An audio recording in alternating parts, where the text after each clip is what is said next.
তো আজকে আমরা যে জিনিসটা নিয়ে আলোচনা করবো সেটা হচ্ছে ফার্স্ট জেনারেশন ল্যাঙ্গুয়েজ বা হচ্ছে প্রথম প্রজন্ম ভাষাটা নিয়ে আমরা একটু আলোচনা করব। আচ্ছা, প্রথম প্রজন্ম ভাষাটা হচ্ছে মেশিন ল্যাঙ্গুয়েজ। হ্যাঁ, এটা শুধু মানে এই যে প্রথম যে ল্যাঙ্গুয়েজটা সেটা শুরু হয়েছে 1945 সালে। 1945 সালে এই মেশিন ল্যাঙ্গুয়েজটা হচ্ছে কম্পিউটারের নিজস্ব ভাষা। হ্যাঁ, এবং এই ফার্স্ট জেনারেশনের যে ল্যাঙ্গুয়েজটা আছে সেটাকে বলা হয় মেশিন ভাষা। আমি যেমন মানুষ তেমন কিন্তু আমাদের কিন্তু একটা নিজস্ব ভাষা আছে। হ্যাঁ, আর আমাদের ভাষাটা হচ্ছে বাংলা। এবং কম্পিউটারও কিন্তু কম্পিউটার যেহেতু একটা যন্ত্র, তাই তারও কিন্তু একটা নিজস্ব ভাষা আছে। আর তার যে নিজস্ব ভাষা তাকে বলা হয় যান্ত্রিক ভাষা বা হচ্ছে মেশিন ল্যাঙ্গুয়েজ। এই মেশিন ল্যাঙ্গুয়েজটাই হচ্ছে প্রথম প্রজন্ম ভাষা। ঠিক আছে, আমি তো প্রথম প্রজন্মটা নিয়ে আলোচনা করতেছি। আমার ভাষায় আমি যেমন স্বরবর্ণ ব্যঞ্জনবর্ণ ব্যবহার করে লিখি, ঠিক ঠিক কম্পিউটারের যে প্রোগ্রামিং ল্যাঙ্গুয়েজ বা হচ্ছে কম্পিউটার ভাষাটা লেখা হয় শুধু দুইটা বিট, যেটাকে বলা হয় বাইনারি বিট, মানে 0 এবং 1 ব্যবহার করে। এবং 0 এবং 1 কেন ব্যবহার করা হয়? ইলেকট্রিসিটি প্রেজেন্ট আর অ্যাবসেন্টকে বোঝানোর জন্য বা অন অফকে বোঝানোর জন্য এই দুইটা জিনিস ইউজ করা হয়। আপনারা এটা ভালো করেই জানেন যে এগুলো সম্পর্কে আর বলার কিছু নেই, কারণ এই 0 1 সম্পর্কে আমরা অনেক আলোচনা করছি। তাহলে বলা যায় যে প্রথম প্রজন্মের ভাষা হচ্ছে কম্পিউটারের নিজস্ব ভাষা, এবং যেই ভাষায় কম্পিউটার সহজে বুঝতে পারে। আর আমার ভাষা যেমন বাংলা আমি সরাসরি বুঝতে পারি, তেমন কম্পিউটারও তার ভাষাটা সহজে বুঝতে পারে। এবং এই যে প্রথম প্রজন্মের যে ভাষাটা, সেই ভাষাটা হচ্ছে 1945 সালে প্রথম আবিষ্কার করা হয়েছে, এবং এটি হলো মেশিন ল্যাঙ্গুয়েজ। হ্যাঁ, বা এটাকে বলা হয় মেশিন ল্যাঙ্গুয়েজ ভাষা। এবং এই মেশিন ভাষায় লেখার যে প্রোগ্রাম, সেই প্রোগ্রামকে অবজেক্ট প্রোগ্রাম বলা হয়। অনেক সময় প্রশ্ন আসে যে অবজেক্ট কোড বা অবজেক্ট প্রোগ্রাম বলতে কি বুঝো? বলবা যে মেশিন ল্যাঙ্গুয়েজ অর্থাৎ যে প্রোগ্রামটা মানে 0 এবং 1 ব্যবহার করে সবকিছু লেখা যায়, হ্যাঁ লেখা হয়, সেটা হচ্ছে অবজেক্ট কোড বা হচ্ছে অবজেক্ট প্রোগ্রাম। সো এটা ইজিলি বলা যায় যে মেশিন ভাষায় 0 এবং 1 ব্যবহার করে সবকিছু লেখা হয়। এবং 5 নাম্বার হচ্ছে যে মেশিন ভাষায় যেসব নির্দেশ দেওয়া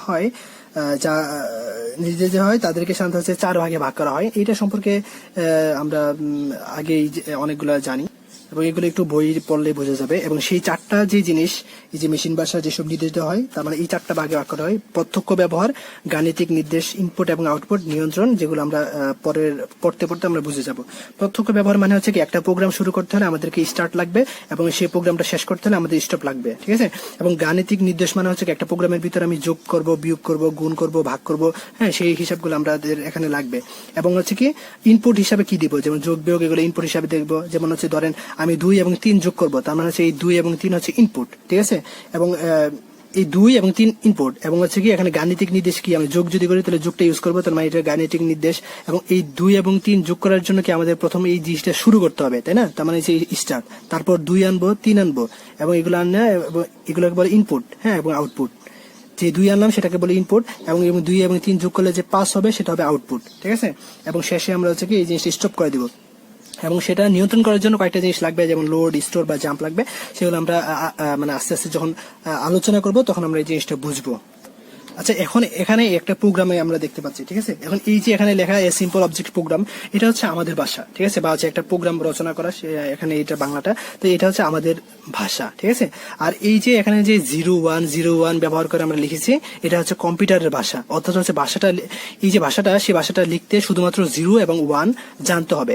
মনে করো এখানে এই যে ইনপুট, সেই ইনপুট দেওয়ার জন্য আমাদের এই এতগুলা 01 ব্যবহার করা হয়েছে, এবং এই যে যোগ করার জন্য এতগুলো 01 ব্যবহার করা হয়েছে, এবং এই দুইটা ফলাফল পাওয়ার জন্য আমাদের এতগুলো 01 ব্যবহার করা হয়েছে। ঠিক আছে। যেমন ধরেন আমি 2 এবং 3 যোগ করব, তার জন্য হচ্ছে কি এতগুলো আমাদের 0101 ব্যবহার করতে হয়। তো এই যে এতগুলো 01 ব্যবহার করা, এইটা কিন্তু আমাদের জন্য খুবই এটা জটিল হয়ে যায়। ঠিক আছে। এবং এর মধ্যে যে প্রোগ্রামটা রচিত হয়, এবং প্রোগ্রামিং ল্যাঙ্গুয়েজের প্রজন্ম, এটাই হচ্ছে কি আমাদের বলা হয় মেশিন ল্যাঙ্গুয়েজ। মানে এই যে মেশিন ল্যাঙ্গুয়েজ, সেই ল্যাঙ্গুয়েজটা শিখতে হলে আমাদেরকে এরকম 0101 দিয়ে আমাদের হচ্ছে একটা প্রোগ্রাম রচিত করতে হবে। ঠিক আছে। আচ্ছা, এখন কথা হচ্ছে যে এই প্রোগ্রামিং ল্যাঙ্গুয়েজের এই প্রজন্ম পড়ার সময় আমাদেরকে যা যা পড়তে হবে তা হলো স্টার্টিং ইয়ার, মানে কত সাল থেকে শুরু হয়েছে, এবং এটার সুবিধা অসুবিধাগুলো কি, এবং এটা কেন টিকে নাই, বা এটা কেন ব্যবহার করা হচ্ছে না, হ্যাঁ, এবং এইগুলোই আমাদের জানতে হবে। সো মানে কি, যেই প্রোগ্রাম শুধুমাত্র 0 এবং 1 ব্যবহার করে লেখা হয়, সেই প্রোগ্রামকে বলা কি মেশিন ল্যাঙ্গুয়েজ বা হচ্ছে ফার্স্ট প্রজন্ম ফার্স্ট জেনারেশন নাকি কি জানি। আচ্ছা, এখন আমরা যে জিনিসটা নিয়ে আলোচনা করব সেটা হচ্ছে এই মেশিন ভাষার সুবিধাগুলো কি কি। সেই সুবিধাগুলো হচ্ছে কি, এখানে কম লজিক ব্যবহার করে লেখা যায়, মানে কি শুধুমাত্র 0 এবং 1 ব্যবহার করে এখানে লেখা হয়, যার কারণে এখানে আমাদের অনেক কিছু মনে রাখতে হয় না। যেমন এখন আমাদের যে ল্যাঙ্গুয়েজটা আছে সেই ল্যাঙ্গুয়েজগুলো আমাদের শিখতে হলে আমাদের অনেকগুলো জিনিস, অনেক লজিক আমাদেরকে মাথায় রাখতে হয়, ঠিক আছে। কিন্তু এই মেশিন ভাষা সেটা লেখার জন্য হচ্ছে কি আমাদের কম লজিক ব্যবহার করা হয় এবং হচ্ছে কি এখানে কম মেমোরি পরিসরে লেখা যায়। মানে যেহেতু এখানে এই মেশিন ভাষাটা সেটা বোঝার জন্য বা সেটা আমাদেরকে কোড করার জন্য 0 এবং 1 এই দুইটা অক্ষর শুধুমাত্র লিখতে হয়, তার মানে এটা মানে সেটা কম মেমোরি পরিসরে কিন্তু লেখা যায়, ঠিক আছে। এটা কিন্তু এই প্রোগ্রামিং ল্যাঙ্গুয়েজের একটা সুবিধা ছিল। এবং সবচেয়ে বড় সুবিধা সেটা কি, সেটা হচ্ছে এই ল্যাঙ্গুয়েজটা দ্রুত কাজ করে এবং এখানে কম্পিউটারের বর্তনীর ভুল সংশোধন করা যায়। এটা ছিল হচ্ছে এই সুবিধা এবং অসুবিধা। যদি মানে কি 0 থাকে তাহলে মানে কি আমাদের যে বর্তনীটা আছে সেটা বন্ধ, এবং যদি 1 থাকে তার মানে আমাদের বর্তনীটা অফ। তার মানে কি এখানে কম্পিউটার বর্তনীর ভুল সংশোধন করাটা আমাদের পক্ষে সহজ হয়। এটা ছিল এই মানে প্রোগ্রামিং ল্যাঙ্গুয়েজের সুবিধাটা। আর অসুবিধাটা কি, অসুবিধাটা হচ্ছে এই যে এগুলা, মানে হচ্ছে কি এই যে প্রোগ্রামিং লেখাটা একটু বিরক্তিকর হয়। হ্যাঁ, এটা হচ্ছে তার অসুবিধাগুলা। মানে কথা হচ্ছে মানে অসুবিধার মধ্যে হচ্ছে কি মানে অনেকে মনে করো যে তোমার মোবাইলে একটা অ্যাপস আছে বা আমার কম্পিউটারে কোনো একটা ফাইল আছে, আমি যদি এইটাকে যদি পেন ড্রাইভ বা অন্য কোনো মাধ্যম দিয়ে যদি নিতে চাই তাহলে কিন্তু পারবো না। কারণ এক প্রোগ্রামের জন্য লিখিত প্রোগ্রাম অন্য কম্পিউটারে নেওয়া যেত না, যেটাকে বলা হয় কি বলে পোর্টেবিলিটি, অর্থাৎ হচ্ছে গ্রহণযোগ্যতা ছিল না। হ্যাঁ, আরেকটা প্রবলেম হলো প্রোগ্রামে যেহেতু শুধুমাত্র 0 এবং 1 ব্যবহার করা হয়, তাই এই ভাষার জন্য একজন দক্ষ যে প্রোগ্রামার আছে সেই দক্ষ প্রোগ্রামার আমাদেরকে দরকার হয়। মানে যে প্রোগ্রামার শুধুমাত্র 0 এবং 1 মনে রাখতে পারবে, ঠিক আছে। তার মানে হচ্ছে এই 0 এবং 1 মনে রাখার জন্য একজন এক্সপার্ট হতে হবে, এবং মেশিনের গঠন কেমন এবং কিভাবে কাজ করে এবং এই মেশিনের গঠনটা কিরকম, মানে এই জিনিসটা কিভাবে কাজ করবে সেই জিনিসটার জন্য একজন দক্ষ প্রোগ্রামার আমাদের দরকার হয়। ধরেন হচ্ছে আমি 100 যোগ করবেন, তো 100 যোগ করলে আমাদেরকে এরকম এই যে 01010101 মনে রাখতে হবে। তো এরকম মনে রাখাটা কিন্তু একজন মানুষের পক্ষে খুবই কষ্টকর। আপনাকে যদি এখন আমরা তো তৃতীয় অধ্যায় পড়ানো হয়েছে, তো আমরা যদি এখন আপনাকে প্রশ্ন করি যে আপনি 12 বাইনারি কত, তো আপনার কিন্তু এই জিনিসটা কিন্তু মনে করতে একটু সময় লাগবে, তাই না।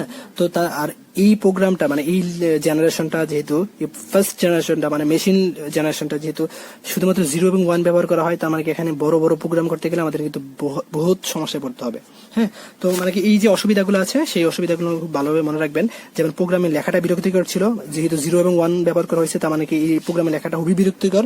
এবং এখানে প্রোগ্রাম লেখাটা সময় সাপেক্ষ ব্যাপার ছিল, মানে হচ্ছে এই 010101 এইভাবে করে লিখতে আমাদের অনেক সময় লাগতো। তার মানে এই জিনিসটা খুবই বিরক্তিকর। এবং এক ধরনের মেশিন লেখা প্রোগ্রাম অন্য ধরনের মেশিন কাজ করে না।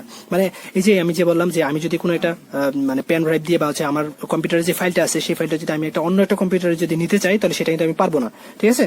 তার মানে হচ্ছে এক ধরনের মেশিনের লেখা প্রোগ্রামটা আমরা অন্য মেশিনে আমরা ইউজ করতে পারবো না। হ্যাঁ, আমরা যেমন এখন কম্পিউটার থেকে কোনো কিছু এনে আমাদের মোবাইলে ইউজ করতে পারি, বা মোবাইল থেকে যেমন শেয়ারিটে কোনো কিছু একটা দিতে পারি বা ব্লুটুথে দিতে পারি।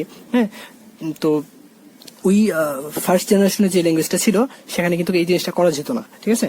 এবং এখানে একজন কি দক্ষ প্রোগ্রামের দরকার। এখন এই দক্ষ প্রোগ্রামার হওয়া মানে এই 010101 এগুলো মনে রাখা খুবই জটিল ছিল। সো যার কারণে এই ভাষাটা কিন্তু টিকে নাই, ঠিক আছে। আমরা পরবর্তীতে ক্লাসগুলোতে আমরা দ্বিতীয় প্রজন্মের ভাষা, তৃতীয় প্রজন্মের ভাষা, চতুর্থ প্রজন্মের ভাষা, পঞ্চম প্রজন্মের ভাষা পড়বো, তখন ওইগুলো আমরা ভালোভাবে বুঝতে পারবো।